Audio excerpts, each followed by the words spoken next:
Welcome back to Soai, and today I'm feeling for Jamaica's national dish. Wait, no.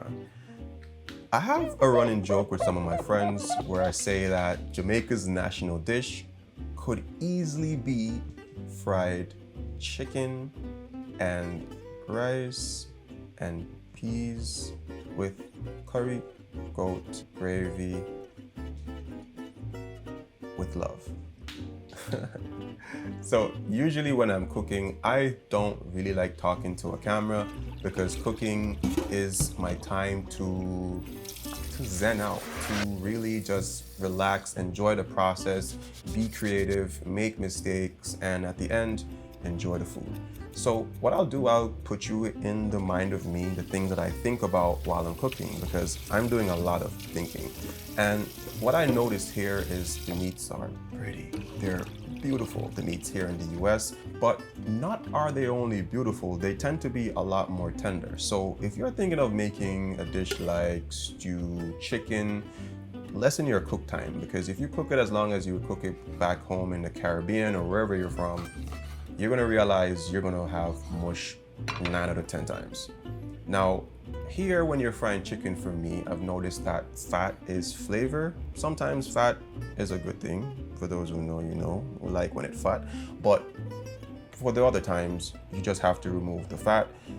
You might notice that I'm actually tossing the fat somewhere. I'm actually storing it because, again, fat is flavor, and trust and believe, I will be using it on another dish.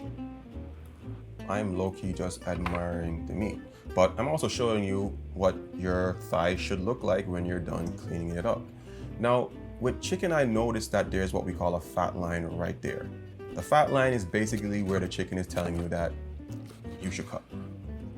9 out of 10 times when you cut by the fat line, you're gonna cut right in between the joints. And I would always recommend having a butcher knife because it's a lot heavier and it's gonna give you an easier cut.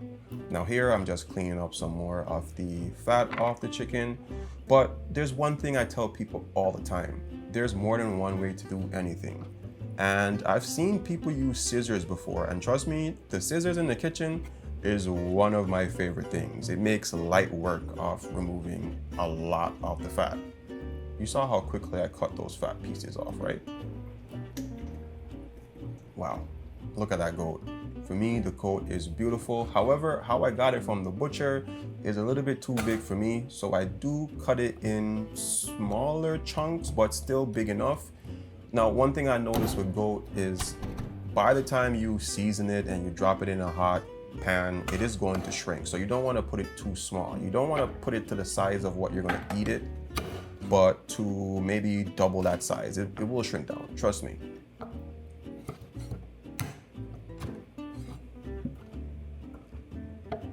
Now again here, definitely the butcher knife is the best knife to use. It's going to make light work of what you're doing.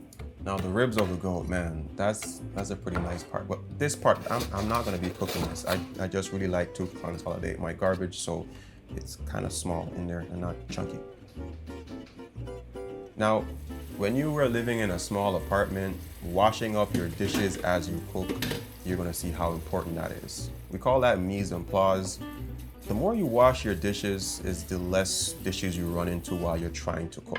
Now, I do believe heavily in the from scratch cooking techniques because here you have the chance to be a little bit more original. So I had a couple spices here like ginger, anise, why can't I remember the spices?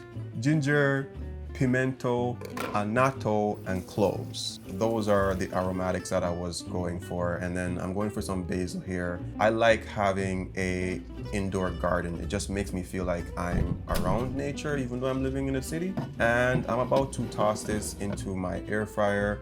I kind of just want to give this a nice little toast because I'm going to turn it into a powder. Now here's a debatable topic, washing your meats. A lot of people say you should not wash your meats because you're spreading germs around the kitchen, but there's something called bleach. Like you can actually, I don't even want to get into this. However, us as Caribbean people, we like washing our meats because it removes the rawness out of the meat. for food, smell plays a big part. And if you can smell a bit of that rawness, it kind of takes away from the smells of the herbs and the spices. And not only does the lime help to clean the meat, it also acts as a tenderizer. And if you use vinegar, it's basically the same thing. So for me, it's a win-win, it's a tradition, and I'm gonna keep doing it. Now, another debatable topic, why is it that us Caribbean people, we use containers? Like, yeah, I've had that ice cream container for months, but it's serving its purpose. I love it. So here I'm just making a brine, a bit of salt, sugar, cloves, pimento, and I'm just going to let my chicken rest in there for a lot of hours.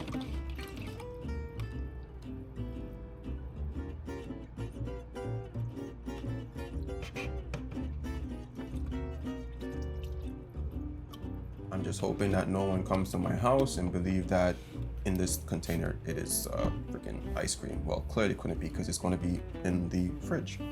And again, here we go. I'm about to clean up the goat as well. The same thing, a little bit of lime into the water just to give it a nice little rinse, a nice little wash. Remove some of that raw goaty smell.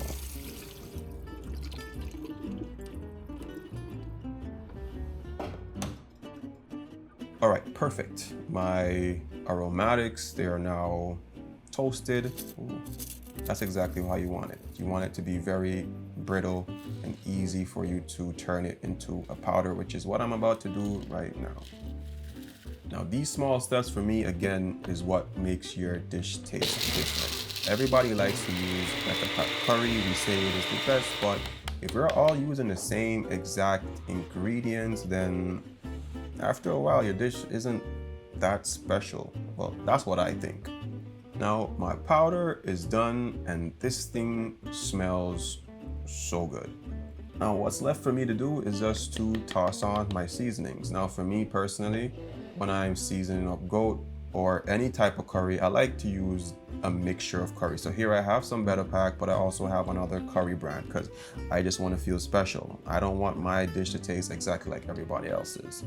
Yeah, I kind of didn't go for the black pepper anymore. I felt like it's gonna make my dish a little bit too grainy, and I have a lot of seasonings in this already.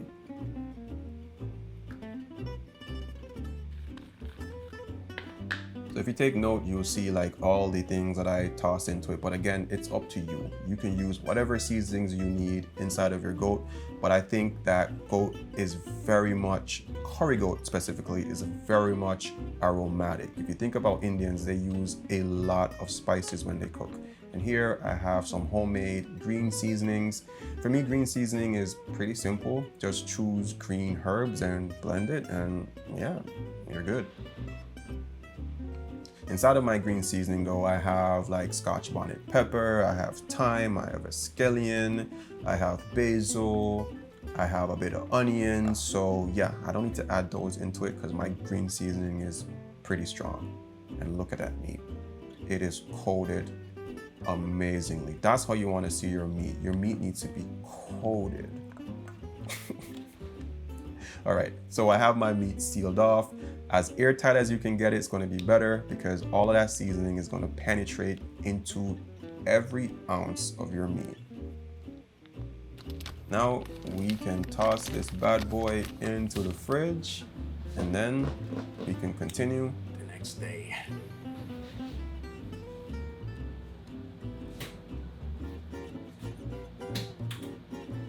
All right, so this chicken has been brining for probably like 13, 14 hours. Never let your chicken brine for like 24 hours or over. You can brine a chicken for like an hour. It depends on how much salt is in it. Wasn't much salt in there, so I think this is good enough for the chicken. How I'm gonna season it? I normally like to season my chicken with my favorite spices. One day I'm gonna dehydrate my own herbs and spices and make my own little blend. But I put things like paprika, hot pepper, pimento, salt, adobo, little stuff like that, just to my own little flavor profile liking. And yeah, now we're just gonna toss off the water, mix everything in, and then seal it up and let it marinate again for another probably like 14 hours, because tomorrow, that's when we're gonna actually be cooking. All right, now it's time to perform surgery. Well, not really. I'm just gonna take out the chicken outside of the brine. So If you don't know what a brine really does, it's a nice way of infusing salt or any type of, how can I say, aromatic into your meat. And it also makes it a little bit more tender. So when I'm gonna be seasoning up my chicken, I don't have to use as much salt because salt is already in the muscles of the chicken. I must admit, one of my favorite things to do in the chicken, not in the chicken, geez. One of my favorite things to do in the kitchen is to massage meat. For me, you can tell when a chicken is going to be very good. It has this kind of, it's almost sweet smelling, a little bit of herbs and spiciness to it. It doesn't smell bitter. It sounds weird I say that something can smell bitter, but you can actually smell, you know, just sweet. It smells so good. It smells like there's a little bit of sugar in there, but there's none. Like for me, you could tell how excited I was to massage that chicken. Like, why are people afraid of seasoning? I'm going to write a little love note to myself.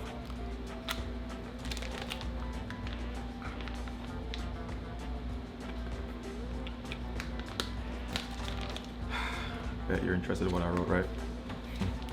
Trust me, whatever I wrote wasn't that important. Now here we go to the coconut milk.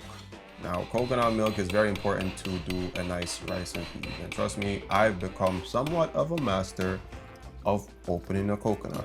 Watch the master at work. And yes, the master did forget to have the glass ready to catch the water. I did waste a lot of the water, and that coconut water was so sweet and delicious. This was definitely a milky coconut. Look at that. Look at that open. Look at that split. I know how to open things. There we go again. How am I forgetting the best part? Anyway, I caught it and I drank it. There we go. Look at that open again. Look at that open again. Wow. All right, now look at the master at work. Yo, look at this guy. Look at this guy. Look at this guy.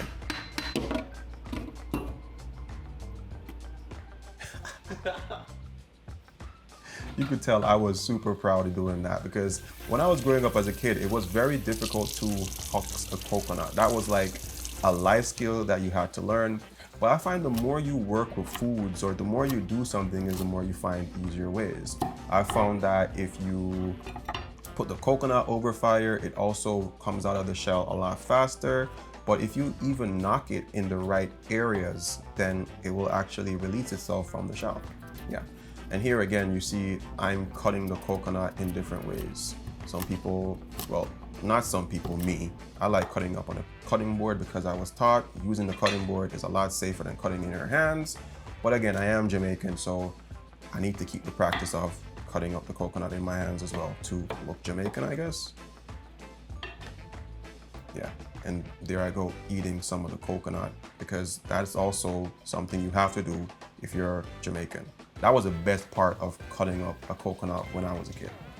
All right, so it's time for me to blend up some coconut milk.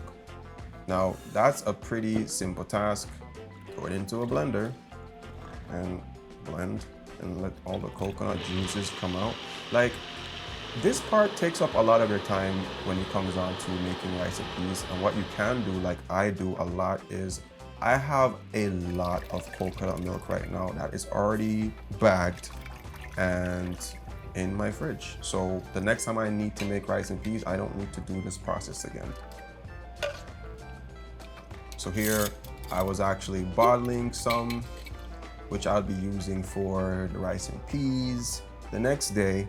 And then you'll see that I actually bagged some out and I dated it. So I will know what type of coconut it is. I think this variety of coconut that I did this time around was oily. I noticed it was a lot oilier than normal. So it was an oily coconut and not a milky coconut. For me, I find the oily coconut will give you that nice shiny type of rice and peas usually, while the milky one, sweeter coconut. All right, cook day, man. I know what it feels like to be a mom. You know, on a Sunday morning when your mom would get up really early to make sure that the rice and peas was on. This is kind of me right now because I don't have a pressure cooker. Funny story, I bought a brand new one in Dominican Republic and I left it, so yeah. but that's fine. You can actually do it in a crock pot like I'm doing right here.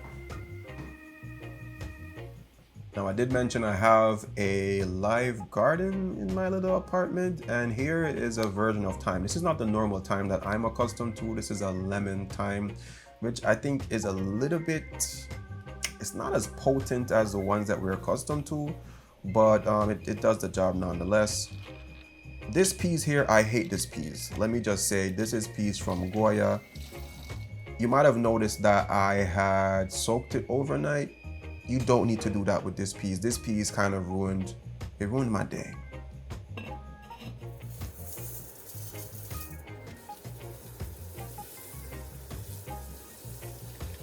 Okay, so for me, when I'm washing rice, I tend to wash it 3 to 4 times until the water is almost clear, kind of translucent. So that's what we're going for here. Man, just thinking about it, I hate those peas. I hate the peas from Goya. All right, let me explain why I hate these peas. So basically, you don't need to soak the peas overnight because they're very soft. Like, I brought some Jamaican peas that I bought in Miami, and you had to cook it a couple times before it was actually soft enough. These peas were already soft here. The water level dropped maybe an inch right there, and it was soft. So I ended up adding coconut milk, which usually I would boil my peas with the coconut milk, but I was afraid that the coconut milk would evaporate because I was cooking it down. I hope you guys understand, like, big mistake. This for me made my rice and peas a little bit softer than I would prefer, but we move. Now I'm adding things like coconut oil and coconut oil and butter, and of course your thyme and your escallion. We love cooking with aromatics in Jamaica. It just makes our food taste so good. Trust me, you have to be there. Anyway, the rice is on its way. I cook it on a very low heat so that it mainly steams. And now we're gonna add some coconut oil to our pot here. Then I see the coconut oil drifting all the way down. It's telling me that my stove is not leveled, bro. So I become Hulk. Ugh. Wow, that's so heavy, but look at me go. Yeah, I'm just putting some cardboard paper underneath that. Yeah, if you know, you know. That's how we level things in Jamaica. Again, adding our spices or aromatics. So there we have garlic, Scotch bonnet pepper, pimento, maybe a clove was in there, and definitely there's a ginger inside of that. Just sauteing it off. I like adding some garlic olive oil. Yo, that garlic olive oil I've had from I was in the Dominican Republic. I've been nursing that thing. Meat. It's such a primal thing hearing meat just sizzling on something. Anyway, I'm just gonna leave the goat on here on a nice little heat. I'm trying to give it a little sear, kind of brown it a little bit, but I don't want to brown it too much where the meat gets tough. So yeah, and again, remember, like I said, the meat here is beautiful and it tends to be a lot softer and a lot easier to cook. So my cook time for this, I believe it was somewhere around 3 hours on just a very low heat. Man, I could smell that through the freaking screen. Yeah, I'm watching it as I remember everything I was thinking about here. Anyway, now I'm adding some water after I found that it braised enough, and I'm gonna leave it for about 3 hours like I said before, and just let it slow cook and give it a nice smell in my entire apartment.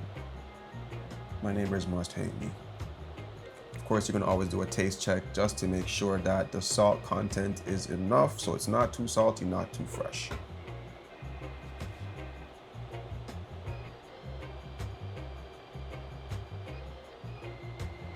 Okay, here comes my problem child, my rice. Again, I like my rice to be shelly, but here it was not Fraser pricing.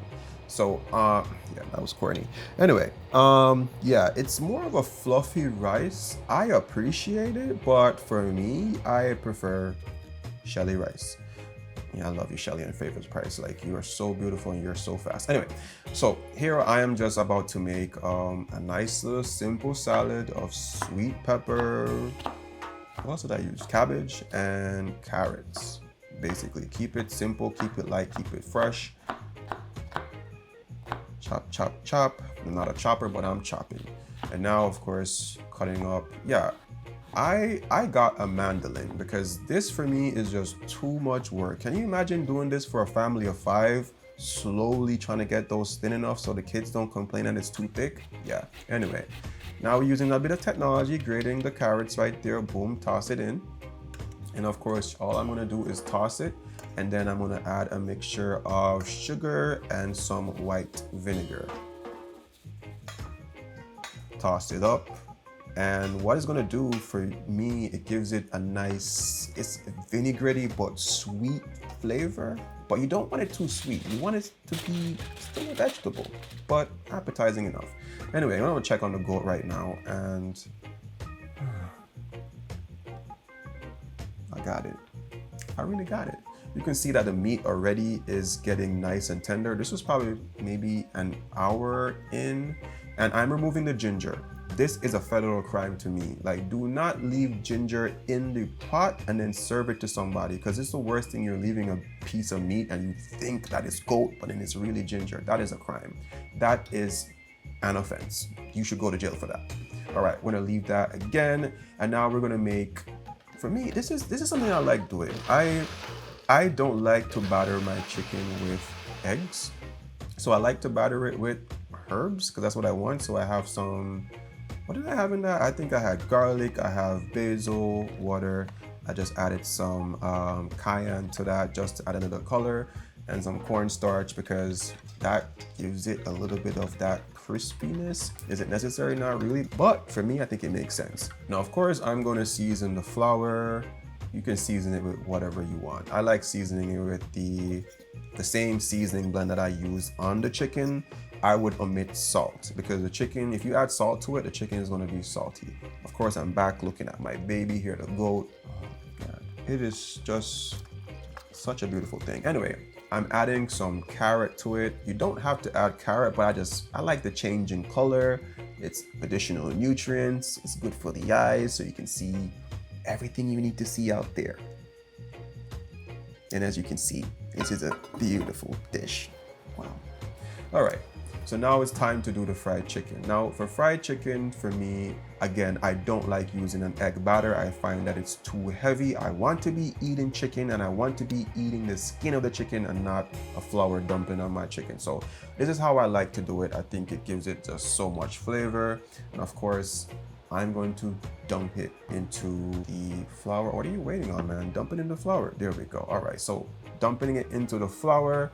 And the most important part is to choke the hell out of the chicken. You have to squeeze the flour onto the chicken so it grips. You know we like the grip. So that's basically what I'm doing, making sure that it sticks on it. Use a thermometer, guys. It might seem bougie, but it's important when you're gonna fry chicken. For me, I like having the chicken between 300 degrees to 350. That way it's not being overcooked or it's not burning, or it doesn't get soggy, because if you don't put it at the right temperature, the skin or the flour on top, it's gonna be soggy. And that's gross. Let's put that chicken over. All right, so you might notice that I'm doing the legs first because each piece of chicken has a different cooking time. Of course, the smaller the chicken, the smaller the part, is the quicker it cooks. So I'm gonna cook the thigh last. But it doesn't really matter. If you don't have so many pieces of chicken and you have just different pieces, you can cook all of them at once, but just be sure to remove them at different times. Make sense? Of course it makes sense. You're smart. Oh.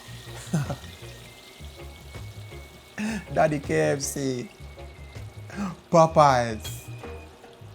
Oh my God. This fried chicken looks...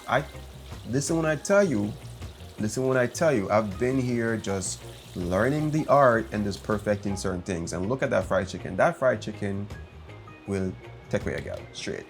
Anyway, now I'm dropping in the thighs. I think at some point here I did ask Siri what time it was. Or I told her to, yeah, you're gonna hear it for sure. But for the legs I do it a... Hey Siri? Set 11-minute timer. Sorry, didn't want to interrupt myself, but look at the thigh. Ooh, that's after 11 minutes. Now we're gonna do a flip.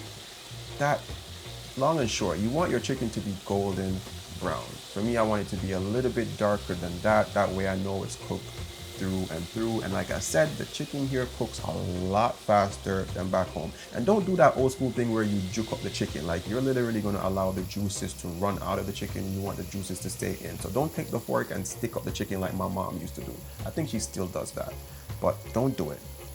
Have a good fried chicken cooking time and you don't have to worry about sticking holes so that I didn't mean to roast my mother, so do not come at me. I just think that some things we don't have to do anymore. All right. Look at that fried chicken. Take me back. Take me back. All right, for me, you might notice that fried plantains in a dish for me is a trademark. I just find that it just adds that kind of dessert element. Like, fried plantains are just amazing. And here I kind of noticed that I wash my hands a lot in the kitchen. Like, I always see those memes where as men touch something in the kitchen, they wash their hand. Like, that is completely true. Like, I wash my hands so much in the kitchen, sometimes my fingers are pruning. All right, now to the best part. The best part of every dish, fried plantains. I will leave my house to get a fried plantain to make sure that the dish is complete. Yeah, I have to make sure that the fried plantain isn't burning. Like, if you know, you know.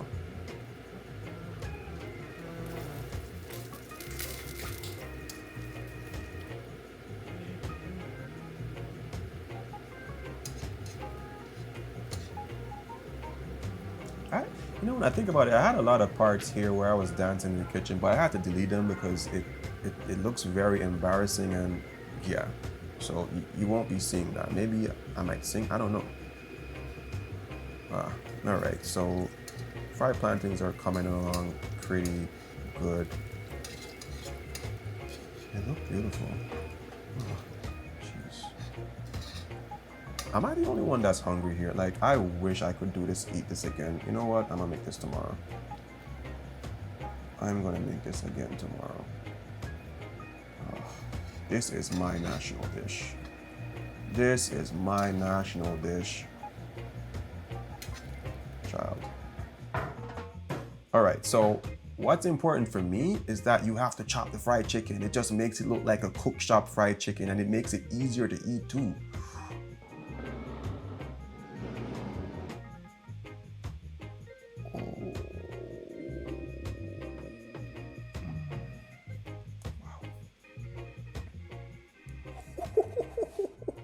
Guys, look at this. Look at this plate. I'm so excited to try the fried chicken. This is actually the first dish I made once I got to this apartment here. It was fried chicken, curry goat. Funny story, like, curry goat is something that I never usually like that much because not everybody can make it really good. But once you can find somebody who makes it really good, it's amazing. And I learned how to make it myself. So yeah, let's bite into this fried chicken. I'm super excited about this one.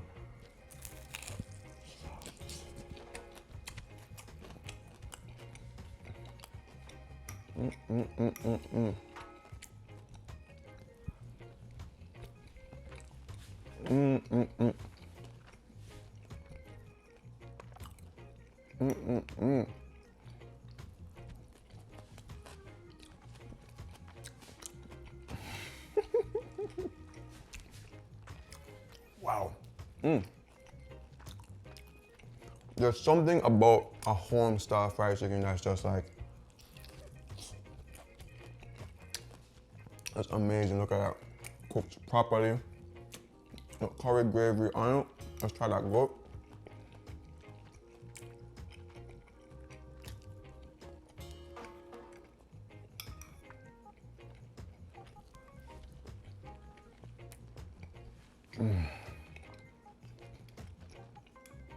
The goat is tender, but not too tender. Goat is not supposed to be soft.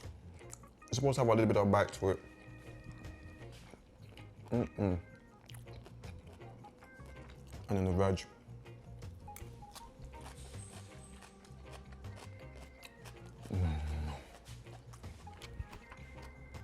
The veg is just perfect.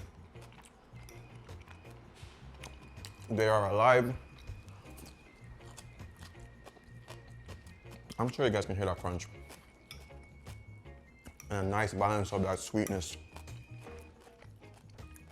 Barely getting the vinegar, that's how I like it. I don't want it to be too vinaigrette.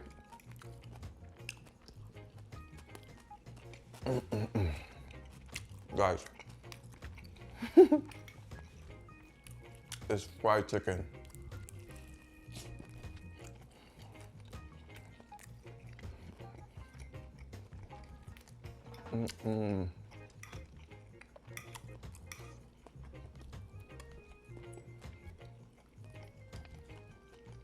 The best thing.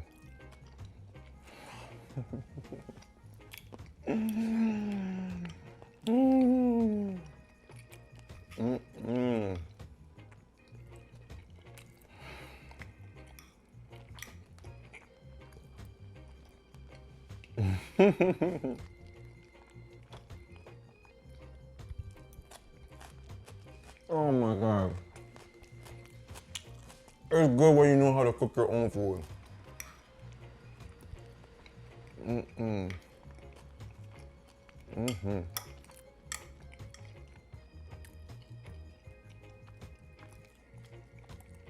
This goat is perfect.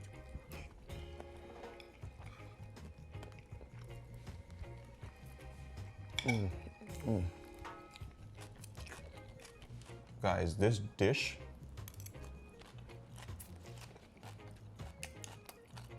is one of Jamaica's best dishes, if you ask me. You can find it in almost every cook shop.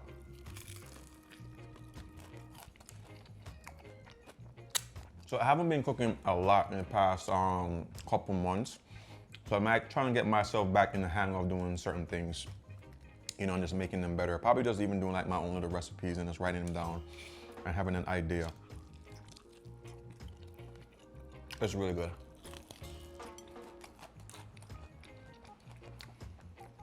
The goat is just fine.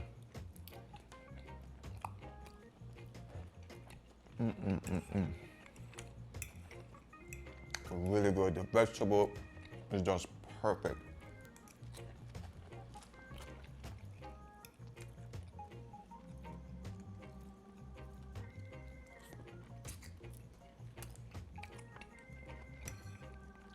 This rice and peas, it's nice and fluffy. It's like a good mixture in between being shelly but then soft at the same time. It's a fluffier rice and peas. When my grandma used to make rice and peas, it was kind of like this, probably a little bit shellier. So I could definitely just use a little bit less water. But the flavors.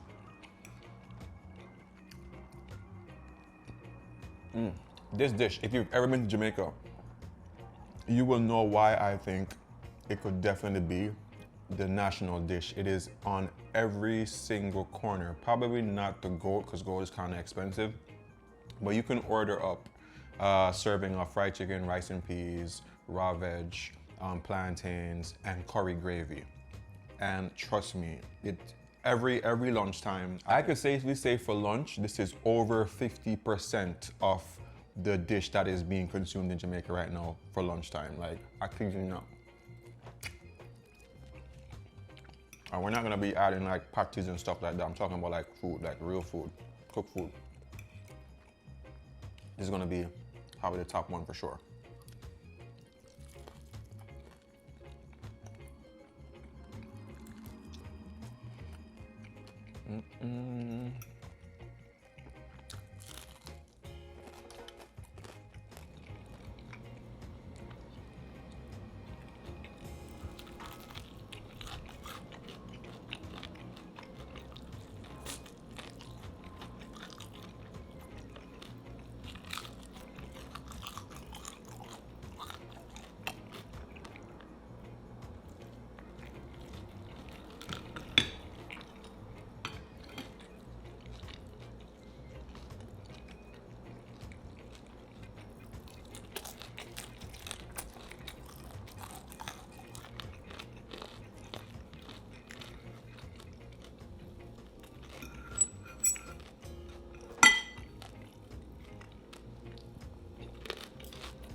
All right, so we are at the best part of this dish for me.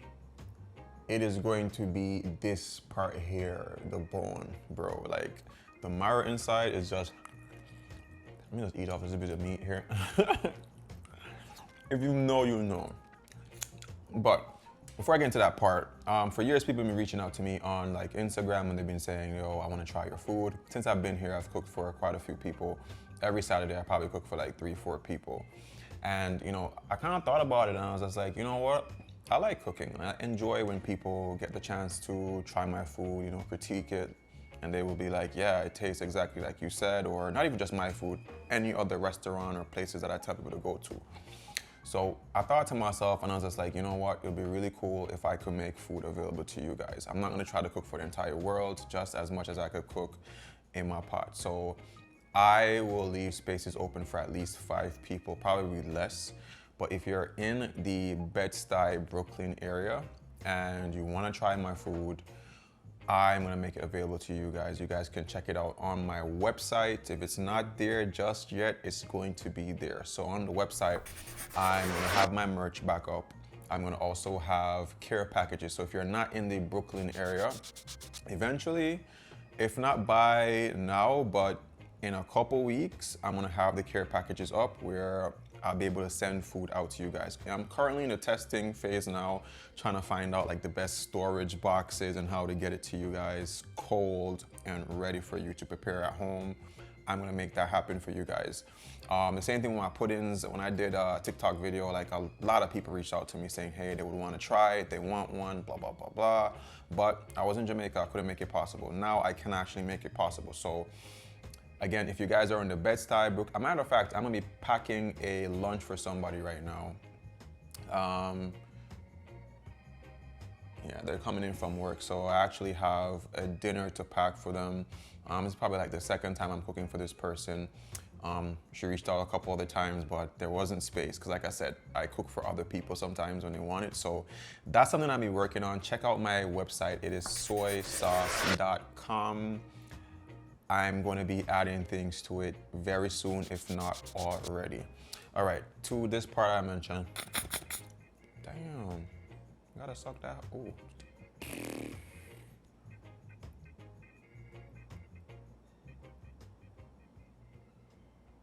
Oh my God.